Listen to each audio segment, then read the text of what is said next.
بچه ها، امیدوارم حالتون خوب باشه.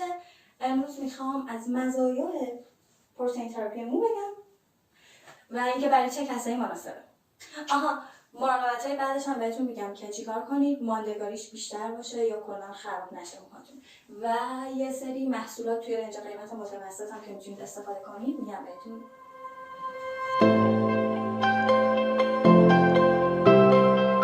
من هفته پیش چهارشنبه بود فکر کنم رفتم سالن دوستم که میخوام پروتئین تراپی کنم.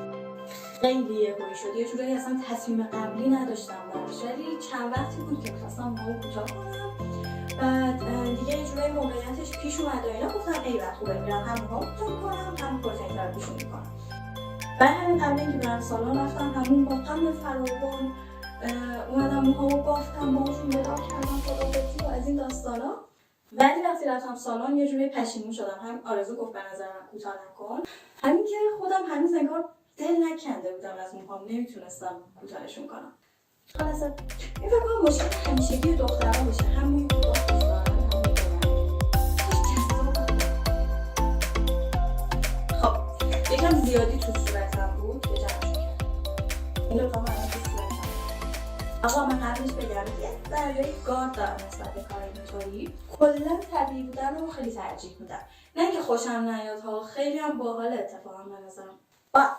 ولی این کارهای تقویتی پوستمون رو خیلی دوست دارم، کارهایی که همین چیزی که هستی رو ارتقا میده. مثلا تو رو به یک چیز کاملا متفاوت تبدیل نمیکنه. اینطوری باشه خیلی اوکی هم باش، خیلی خوبه. نمیدونم چه جوری بگم، مثلا من شاید کاشت موجه انجام ندم ولی این سرومای تقویتی موجه رو استفاده میکنم، خیلی هم خوبه. به هر حال این نظر من برای خودمه، بقیه هم که انجام میدن اگه اصولی و نچرال باشه به نظرم خیلی جذابه، خیلی قشنگه، نه مثل اینا. خلاصه من چهارشنبه رفتم و آرزو واقعا دمش کرده، بهترین شکل ممکن کار پروتئین تراپی موهامو انجام داد. این رضایت مشتریه ها، الان نمونه کار دارم بهتون نشون میدم. من اصلا یک رفتم فکر کنم تا 4.5 اینا هم طول کشید، مثلا تا موهامو شست و مواد رو گذاشت و اینا من 5 خونه بودم. خب بریم که مراقبت‌های بعدش رو بهتون بگم. نمبر 1، تا قبل از همون اولتون از گل نازک‌تر نباید به موهاتون بگین. پشت گوش نندازین، کج نشه، اینور نشه، اونجوری نشه، اصلا نبندینش. خلاصه حسابی حواستون باشه که کج نشه یا نشکنه موهاتون، چون توی اون دوره حالت پذیری مو به اوج خودش میرسه و اگه مثلا شما موهاتون رو ببندین موجدار بشه ممکنه تا آخر دیگه همینجوری بمونه، موجدار میشه.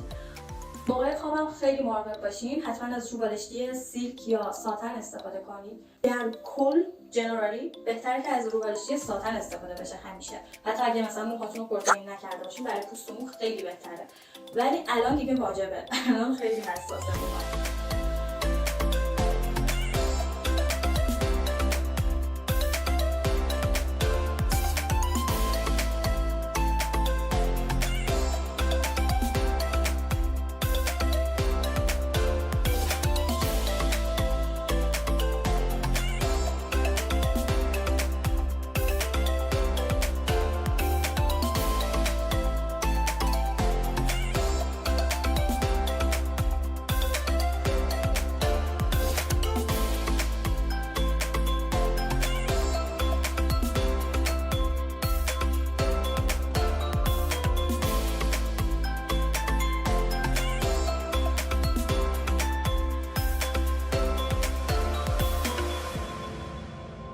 تقریبا 1 تا 2 روزم نباید موهاتون خیس بشه، اصلا نباید دوش بگیرین. حالا بعد از 2 روز که خواستین موهاتون رو بشورین، قبلش موهاتون رو اون قسمت‌هایی که احتمالاً شکسته یا یه ذره مثلا موجدار شده وقتی خوابیدین، اونا رو اول با اتو صاف کنید، ولی نه در حدی که خودمون رو بسوزونین، خیلی باید مراقب باشین. خیلی آروم و ملایم سرتون با شامپوی فری سولفات میشورین. بعد از اونم که ماسک موی فری سولفات میزنین توی همون. من خودم از این استفاده کردم، چند ماه پیش حدود 500 اینا خریدم خودشون. ولی اینجا فرمولیشنشو زده ایداری، فکر میکنم برای دوبایی درست میکنم. آخری صدای تموم میشه. خلاصه که من راضی بودم ازش. من شامپو فریسوفات هم داشتم ولی باز رفتم اون که آرزو گفتم خریدم. شامپو لوراکسه. لروکسه. وای. اون روز توی پاشی میلاد داشت تعریف می‌کرد رفته همین شامپو رو بخره. رفته هایپر گفته ببخشید شامپو لوراکس دارین؟ بعد اونجا تازه یادش اومده که لوراکس مال یه شخصیت کارتونی بوده. خلاصه از همونجا منم هی دارم قاطی میکنم لروکس بود یا لوراکس بود. هی اون کارتون هم باید یادم بیاد نه اون رو لوراکس صداش میزنن این پس لروکسه. وای خدا.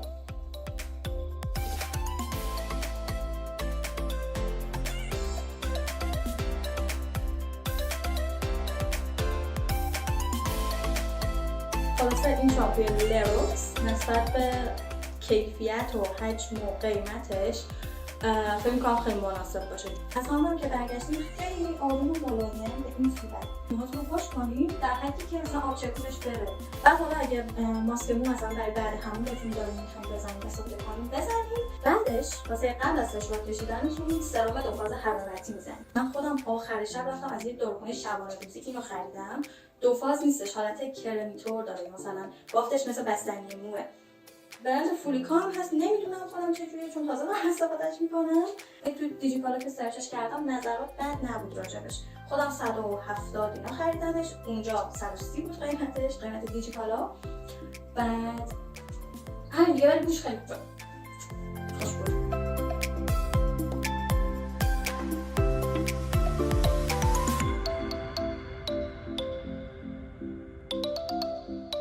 سرمتون رو به موها اسپری کنید، برس بکشید که همه جاش پخش بشه. بعدم نوبت سشوار میرسه. سشوار رو از بالای سرتون بگیرین، موهاتون مثلا پخش و پلا نباید بشه. دوباره خیلی آروم و با ملایمت با باد متوسط بشه، خیلی داغ نباشه. اینم یادم رفت بهتون بگم توی همون با آب سرد یا نهایتا ولرم بشورید موهاتون رو، چون هرچی حرارت بیشتری برسه یعنی موهاتون داغ بشه اون عمر پروتئین موتون کمتر میشه. ولی خب یه حرارت ملایم متوسط اوکی واسش. خلاصه که با موهای خود مهربان باشید، با کش اسکرانچی ببندینشون حتما که فشار نیاد یا گیره سر. این کش معمولی باعث شکنندگی مو میشه.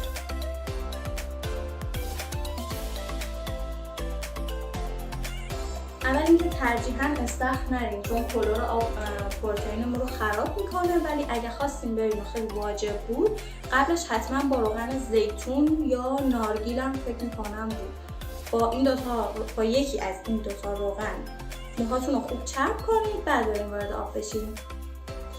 دیگه هر 2 هفته یک بار هم ترجیحاً موهاتون رو روغن تراپی کنید، حالا با نارگیل یا آرگان. خیلی توی تقویت و رشد موتون تاثیر داره.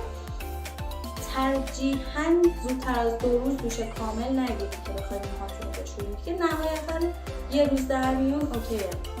حداقل تا 1 هفته موهاتون رو رنگ یا دکولاره نکنید.